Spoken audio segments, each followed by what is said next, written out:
होगी, क्योंकि बिहार के इलेक्शन के बाद नहीं, लगता है रीजनल पार्टीज के जो उम्मीद है वो हार चुके हैं शायद। नहीं देखिए, आरजेडी आपके दोस्त पार्टी है, संगीत साथ में कांग्रेस है, आप सारे अलायंस है।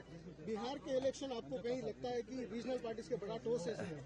देखिए चुनाव हार जीत और उसे सीख मिलती है।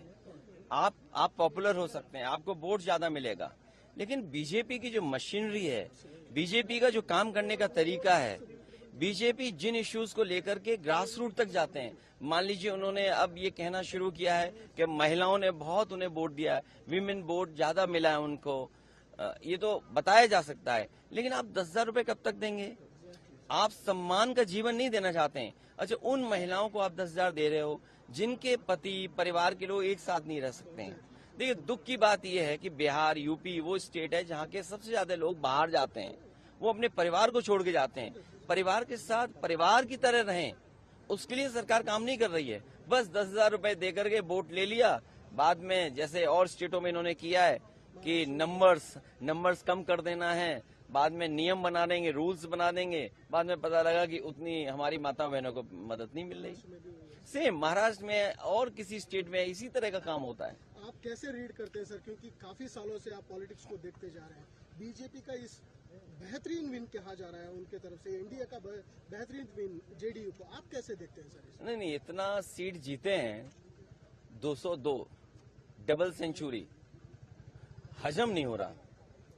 आई am not able to understand कि भाई ये रिजल्ट कैसे, अगर 202 आ सकते हैं तो जिस स्टेट में ज्यादा सीटें हैं, तो अगर 70%, 80% सीटें कोई पॉलिटिकल पार्टी जीत सकती है, तो दूसरी पॉलिटिकल पार्टी भी 90% लोगों के साथ काम करके, 90% लोगों के साथ काम करके मैं समझता हूं उनसे बेहतर परफॉर्म कर सकते हैं। क्योंकि अगर ये बेंचमार्क है तो इस बेंचमार्क को तो क्रॉस करना ही करना है हमें। लेकिन सर, जिस तरह से, ये एक लास्ट क्वेश्चन सर, आप इस इलेक्शन से क्या सबक सीख सकते हैं, या टीएमसी हो, जेडीयू हो, आप मेनली आरजेडी हो, या आपके एसपी हो, एसपी तो बड़ी तगड़ी पार्टी है यूपी में, क्या एक सबक है कि किस दिशा में जाना चाहिए नेक्स्ट इलेक्शन में? यूपी में हम लोगों ने हार से ही सीखा है, और हार से ही सीखने का मौका मिलता है। जब आप बिल्कुल नीचे पहुंच जाते हैं तब आपको लगता है कि वो ऊंचाई पर कैसे पहुंचे हैं। हम हारे थे, मुझे याद है हमें 5 सीट मिली थी, मैं सरकार नहीं बना पाया, और उसके बाद डबल इंजन, उन दोनों डबल इंजनों को हमने हराया, और ऐसी ऐसी सीटें वो हारे हैं अभी भी शायद वो कल्पना नहीं कर सकते। अभी बिहार की जीत यूपी की जीत को बराबरी नहीं कर सकता। यूपी की जीत अलग जीत है, बिहार की जीत अलग जीत है। आप बिहार जीत सकते हैं, लेकिन यूपी की जो हार हुई है उसको अभी हार में जीत में बदलने में समय है। उसके लिए हम लोग तैयार हैं। असेंबली इलेक्शन बहुत दूर नहीं है, उसके लिए हम लोग तैयार हैं।